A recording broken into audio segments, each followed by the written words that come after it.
Well, welcome to the VRA Agent Podcast, Chris. You're our first guest. Am I? Yes. Appreciate First guest, man. Yeah. That's very exciting. It is. So tell us a little bit about your background, who you are, and what got you into real estate. What got me into real estate was wanting a sense of control over my time and my environment. What were you doing before? I was in corporate America. So sounds amazing. I can't. It was the right move for me at the time. Okay. Being at the time a single dad and having that security, right, was really important. So, but I took my licensing courses in 2000. I didn't get licensed. Oh, for real estate? Yeah. In 2000. Wow. In 2000. Okay. But I didn't get licensed until 2008. Okay.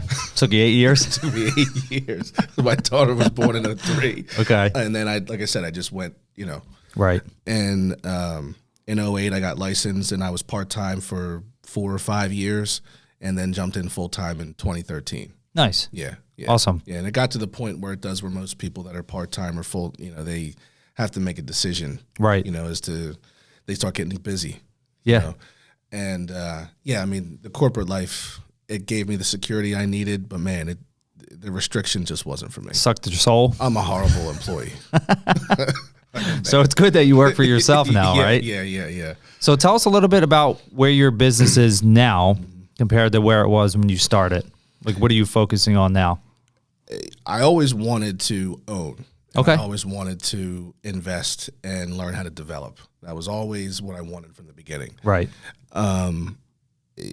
I got licensed and I got into sales, and I didn't believe that I could own right away. Okay. So I kept on the sales path for a good while. Well, forever. Up until 2017. So I was a decent salesperson. Yeah. But for a good while, the up and down, the rat race. The roller coaster, right? Roller coaster. I was exhausted, man. I was exhausted.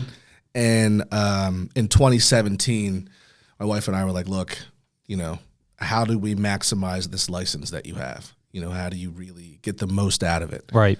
And that's when, made a decision to go ahead and get into investing and start buying holds and buying flips and nice. Haven't looked back. That's awesome. Yeah. So where are you at now with buying holds? I'm climbing. Yeah. I'm in acquisition mode right now. Awesome. Still. And I'm not at that point where, I have the cash flow that I need, right. That I want.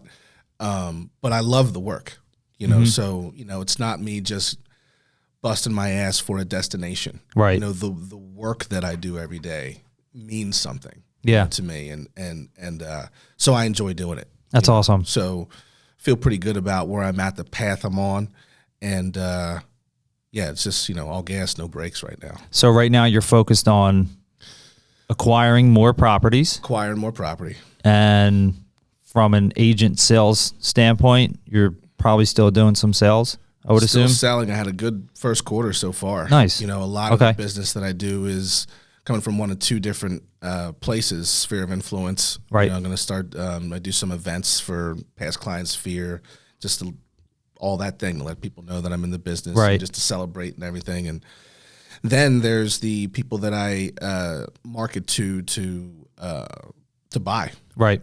And so like Vince was saying at yesterday's training, I do the same thing. I offer 3 options. I can buy it from you, or I can list it from you, or I can find another buyer off market. Okay. Which do you feel is best for you? And I lay it all out to them, lay the pricing all out to them, very honest, very clear.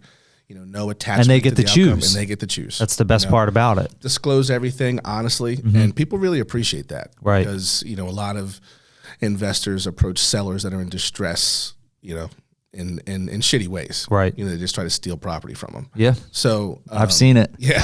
So when you take a different approach, they appreciate it. You build trust. Right. And that's the way I need to do things. Right. Yeah.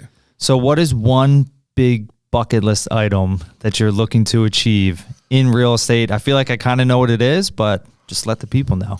One big bucket list item in real estate. Yeah. What are you working on? What's that big project you're working on? Oh, okay. Yeah. So I have a community real estate development program in Coatesville called Jumpstart Coatesville. It's modeled after Jumpstart Germantown, highly successful all over Philly. It's spread into the region in other states. And as people may or may not know, Coatesville right now is going through a huge revitalization. It's an opportunity zone since 2018. Hundreds of millions of dollars have dumped into the city. And so this is a chance for people that live in the city to keep pace with that growth through real estate ownership. Right. And so we do a 6-step program, teach people the fundamentals of real estate.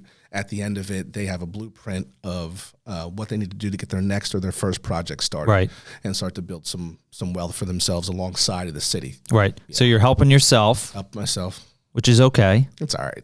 You're helping other people. Much better. Which is great. Yeah. And you're helping the community. Yep. Which is the best part about it. Win, win, win. That's awesome, man. Yeah, yeah. So if people want to learn more about how they can work with you, what is the best way for them to reach you?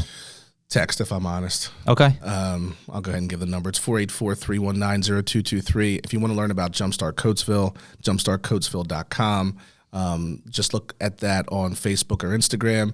ChrisEdwardsGroup.com for the sales business. Same thing on Instagram and Facebook there. Not hard to find.